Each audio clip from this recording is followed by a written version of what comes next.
But fellas, I tried to tell y'all that curses aren't real. Or maybe I just keep trying to convince myself because lately I'm not so sure.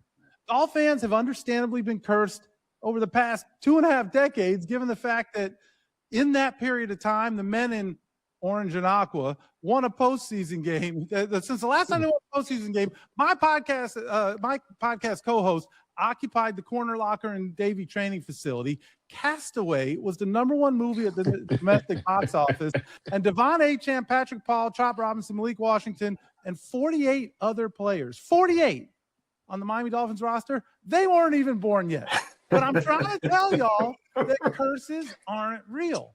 Now, I do remember my stepfather reading Mercury Morris's autobiography, Against the Grain, only to learn how the Dolphins legend buried a voodoo doll of Don Shula in his backyard during the 74 season and writing that the Fins would never win another Super Bowl until it was dug up. Juice and I asked Merc about this in the tank and learned that not only was that true, but he asked a guy named the Root Man to cast a spell on the Don right before the Sea of Hands game.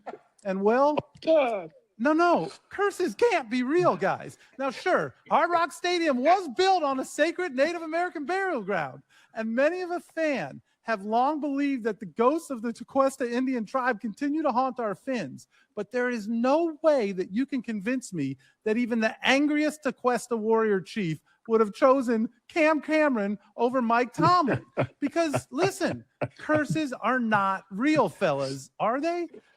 I mean, they can't be real, can they? As much as I try to cast away the notion that some magical spell has been cast upon our beloved Miami Dolphins, I sometimes wonder if it's me that has been cursed.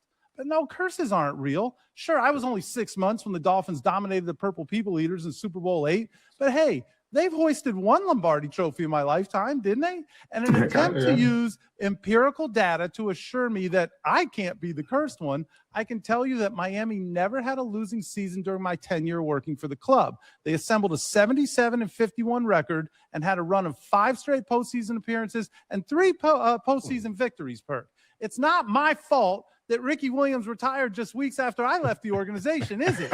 Juice, Yes, don't you answer that one. Yes, Don't answer it, Juice. And it can't be my fault that in the 22 seasons since I left, the team has gone 162 and 195, winning just 45% of their games under 7 different head coaches, including Nick Saban, Cam Cameron, Tony Sperano, Joe Philbin, Adam Gase, Brian Flores, and, of course, Mike McDaniel. Although if anything screams curse. But no, curses are not real, fellas. Or at least that's what I keep telling myself. And besides, this level of self-importance is not only embarrassing, it is way too millennial for me, but then something recently shook me to my core. On April 28th, former Dolphins wideout Eric Ezukama dove into the tank.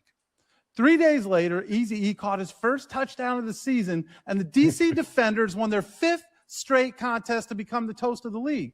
I was hooked. I was all in. These guys are the defending UFL champions. They're dominating the league. I instantly became a DC Defenders fan. I deserve a winners, right?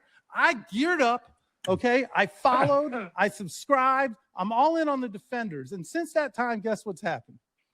The Defenders, they dropped 3 in a row.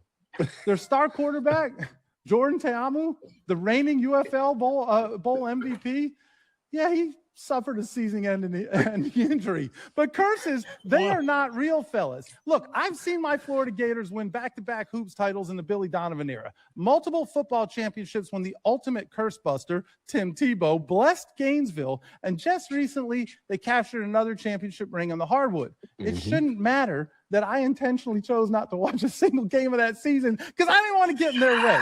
But I'd also like to point out that the most recent success our Dolphins have had was during the 4 seasons I was doing post-game radio.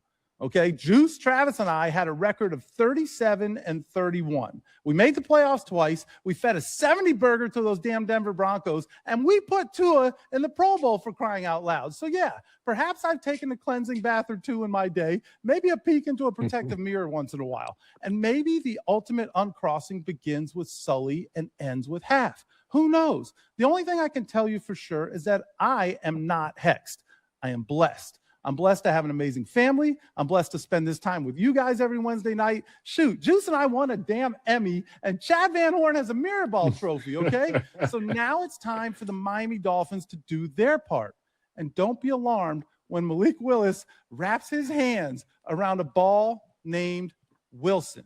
So cast away all your doubts, because curses aren't real, fellas. I tried to tell y'all.